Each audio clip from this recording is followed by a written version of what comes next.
All this area was my area. We sold drugs or whatnot. We just terrorized the neighborhood, basically. I've been shot at, I've been stabbed in the head once. Do you know what I mean? I nearly lost my life that time. So it's no way ahead. The only thing I knew was crime. I'm going to education. I left school at the age of 11, 12 years old. The only thing I'm good at is crime.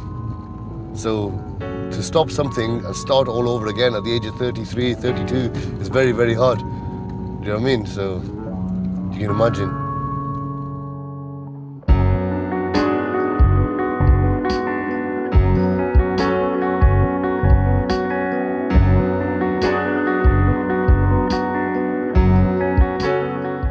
Everywhere you go, it's all about money. Everybody wants their money. You can't come in here unless you got money. You can't do this. And we've given somebody something for nothing. We just wanted to do something for the kids, somewhere for them to go, somewhere for them to fall back onto.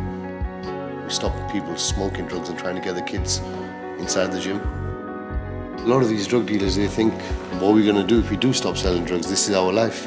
But we show them there is a different way of earning money, different ways, do courses or hard work.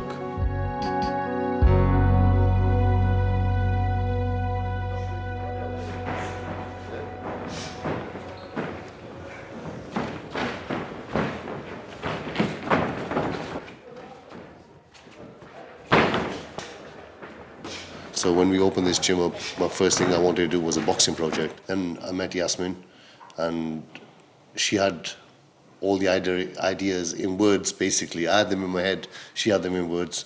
And we just come together like this and we started the project.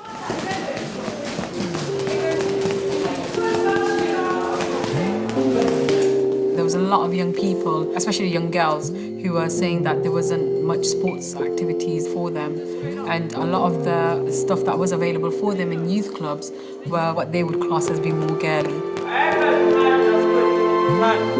Listen, no power, you just go non-stop, straight out the back. Irfan, what it was, with Irfan, he come in about halfway through the project. I knew him because he used to train there, and I was looking for somebody to train the kids of boxing. But what I was finding is nobody wants to help us. We wouldn't get no help from officials, and Irfan stepped in. It's called focus pads. It's not to do with power, but it's more accuracy, making sure a person's putting their hands where they should be. Hands up, come on. This is my wife. So like that? Yeah. Boxing, I think it brings a lot of discipline, brings a lot of control. Some people find it quite violent and things, but I don't think they know how much there is to it.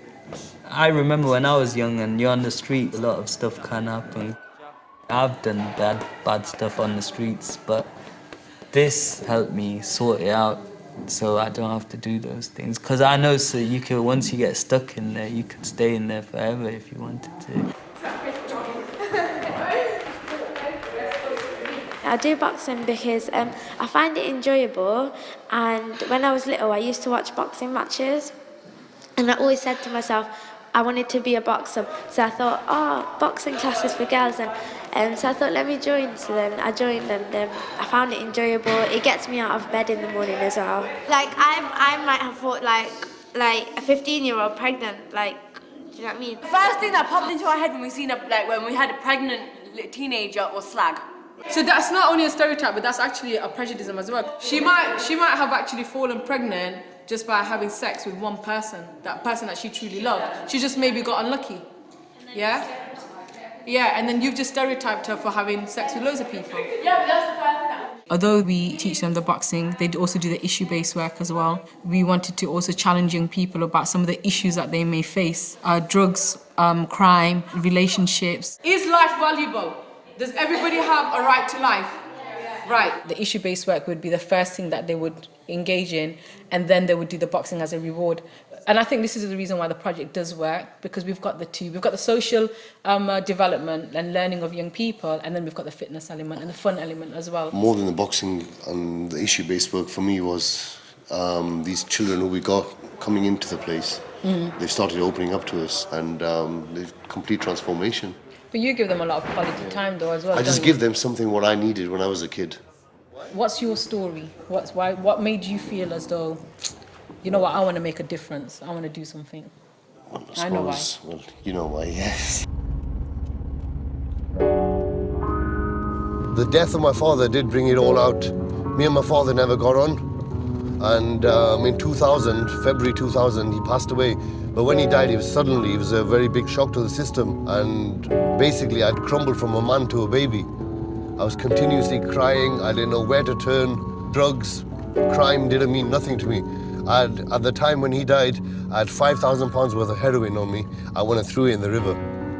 Then somebody introduced me back into Islam. Start praying, somebody said to me. The third day of praying is like I'd won the lottery. I asked for forgiveness. I begged God for forgiveness. Maybe that's the thing that showed me the way crime is not the way ahead. I knew I wanted to do something to make my father proud of me, but I believe what I'm doing is now, he will be really proud of me.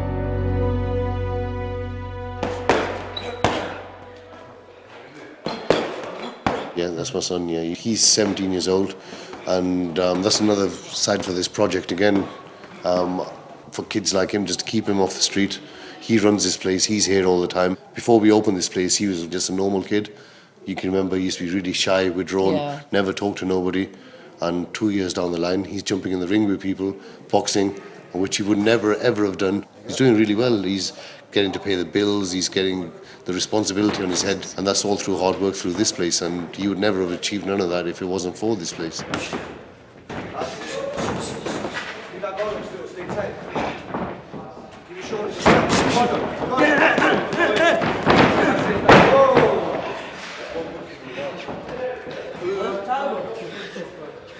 So I was telling him what to do because he was getting hurt a few times.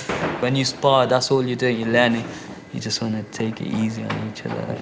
And not to a point where it's too easy, just in a sense that you don't want to hurt the other person. You just want him to know that if he didn't move there, he would have got hit with that punch. Unfortunately, our funding is running out at the end of March, and it is quite sad because a lot of the girls have kept asking me like what we're going to do, and I know they're getting quite stressed out about, because they do see this as a bit of a getaway for them. At the age of 10, that's when I first got arrested by the police. What the system doesn't understand is you can't put criminals with criminals, especially as children. It's like giving an alcoholic more alcohol to die. The system thought they were doing right by putting me away with other criminals, whatever, but obviously it was the opposite effect. It's all about educating the children. What we are doing down the gym, we did not have that. That's what we needed. If we had something like that when I was a young juvenile criminal, maybe I wouldn't have ended up like I am now. Maybe I would have been in a 9-to-5 job with a good wage or whatever. Do you know what I mean? But we just didn't have people to look up to, and the people we did look up to, they either put drugs in our hand or guns in our hand.